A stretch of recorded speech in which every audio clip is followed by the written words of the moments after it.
regarding vaccines, and these are the things that I'd like to highlight. Number one, there is no education in medical schools that I am aware of, and being an educator at the Cleveland Clinic Lerner College of Medicine and Case Western Reserve University, I am not aware of education around vaccines, their contents, safety records, informed consent, or the Vaccine Injury Compensation Program.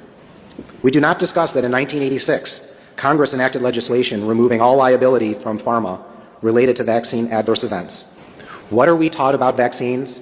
We are taught to memorize the vaccine schedule. And actually, I'm going to be sitting for my family medicine boards this year, and I am sure that I will have to memorize that schedule again in order to pass that exam. We don't discuss that almost $4 billion with a B has been paid to vaccine-injured patients since 1992. For medical professionals, we expect fair balance, but vaccines seem to be absolved from that consideration. Number two, there appears to be a conflict of interest regarding payments to providers for completing vaccine schedules. And corollary to that, which would be number three, patients are being dismissed from practices because of, quote unquote, vaccine safety concerns. If you bring up a question about a vaccine and you decide not to vaccinate your child, you may be at risk of being terminated from that practice. Absolutely deplorable and disgusting. Number four, and again to the Bailey family, I'm really sorry, but employers are forcing employees to receive the flu vaccine or face corrective action or job loss. And the fact that your dad was 6 months from retiring is, number five, there's a lack of informed consent, and I was one of those providers who didn't provide safety sheets before vaccinating.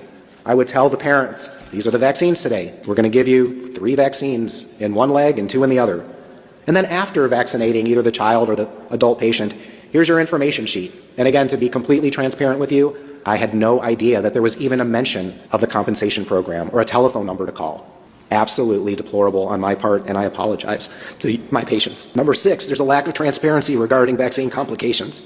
And worse, you're being shamed as patients for suggesting that you were harmed by a vaccine. If I see a patient in the office and diagnose strep throat and give them penicillin, and either the mom or the patient themselves calls and tells me that they developed a rash, there is zero question. The chart now states they have an allergy to penicillin and will never be given it again.